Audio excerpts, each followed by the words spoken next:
안녕하세요. 김영진 변호사. 예, 정현석 변호사입니다. 최근에 주거침해에 관련돼서 대법원에서 판례 변경이 있었는데요. 이 부분 그냥 간단히 요지만 설명드리면, 종전에는 이제 남편과 처가 사는 집에 남편이 출타 중이었고 처가 간통을 목적으로 상간남을 집에 불러들이면 주거침해에 해당된다고 했거든요. 근데 지금 판례 변경된 부분은 간통죄는 위헌으로 됐기 때문에 무죄고 성립 안 하고, 이 경우에 똑같은 케이스인데 남편 출타 중에 부인이 자기하고 상간남을 집에 불러들였을 경우에도 주거침입이 안 된다라고 봤어요. 결론은 이렇게 바뀌었는데 왜 바뀌게 됐는지 논거라든지 이런 부분만 조금만 설명해 주셔서 정변호사. 일단은 제가 볼 때는 좀 쉽게 말씀드리겠습니다. 간통죄가 폐지됐지 않습니까? 간통죄가 폐지되니까 그 집에 상간남이 들어와도 간통으로 처벌할 수 없는 거죠. 근데 주거침입으로 처벌을 할 수 있다고 하게 되면은 뭔가 간통죄 폐지랑 이게 연속성상에서 좀 뭔가 안 맞는 것 같고, 그 다음에 주거라고 하는 개념이 과거에는 사실상 평온이라고 하는 복잡한 말로 보호법이라고 하는 말이 있는데 복잡한 논리로서 구성을 했습니다, 옛날에는. 하지만 지금은 좀 단순하게 거기 사는 권리자가 누구냐, 부부 한 사람 한 사람이 다 주거에 대한 권리자라는 거죠.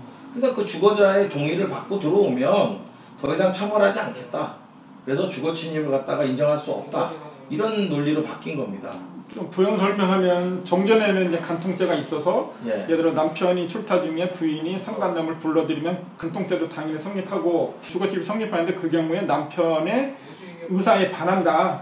그래서 이제 주거침입이 성립한다고 봤는데, 지금 간통죄가 성립 안 하고 주거침입만 문제가 되는데, 이 경우에는 남편도 이 집안에 드나들거나 자기가 아는 사람을 불러들일 권리가 있고, 부인도 그런 권리가 있는데, 부인이 자기가 아는 사람 집에 불러들일 수 있는데 그게 남편이 승낙하느냐 안 하느냐에 따라서 죄가 대구한다고 하면 불합리하다. 그렇죠. 그리고 더군다나 주거침입은 개인적 법익이다. 그냥 니네들이 알아서 해라.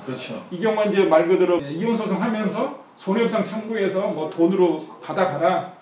이런 식으로 해결하라는 의미죠. 그러니까 법이 나서서 처벌하고 이런 걸 떠나서 개인적으로 해결하라, 이런 의미가 강한 것 같습니다.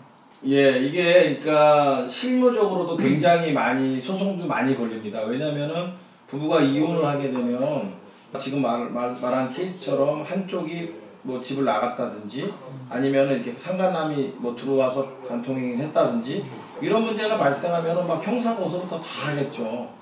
그럼 이게 현실적으로 너무 많은 복잡한 분쟁이 시달리고, 현실적으로도 이게 좀 문제가 점점 어려워져요. 그러니까 간통죄가 폐지된 마당에 더군다나 이제 주거권이라고 하는 개념을 갖다가 옛날부터 사용을 했었는데, 그거를 좀 강화하는 쪽으로 해석론을 펼치는 것 같습니다. 그래서 두 사람의 부부가 있다고 하면 이 두 사람한테는 둘 다 주거권이라고 하는 권리가 있다. 주거권이라고 하는 거는 거기에서 거주하면서 할 수 있다는 권리라는 의미거든요.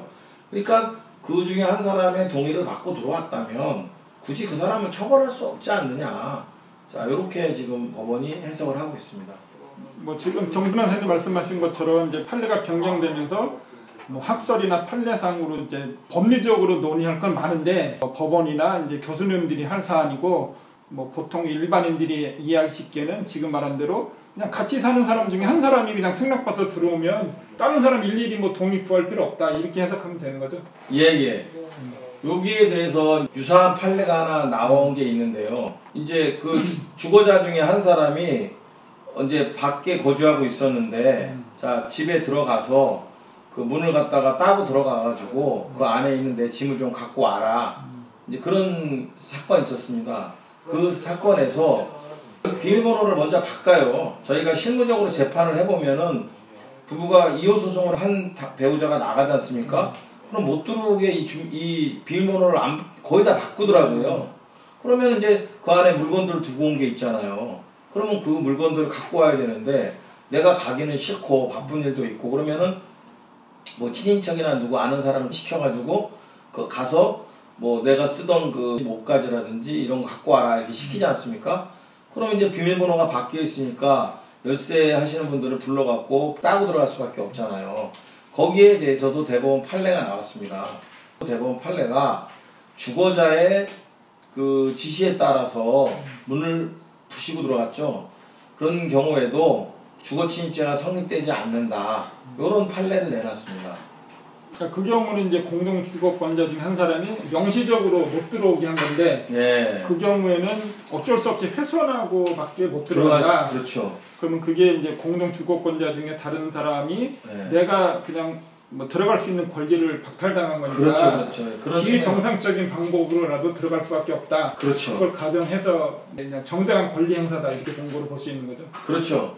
여기에 대해서는 이 두 개의 판결이 거의 최초의 리딩 케이스 판결이라 앞으로 요 판례 내용을 어떻게 더 확장해 나갈지 어떻게 더 실무적으로 사용될지 거기에 대해서는 많은 그 케이스가 나와봐야 알겠지만 점점 확대하는 방향으로 갈 것 같다는 생각이 듭니다.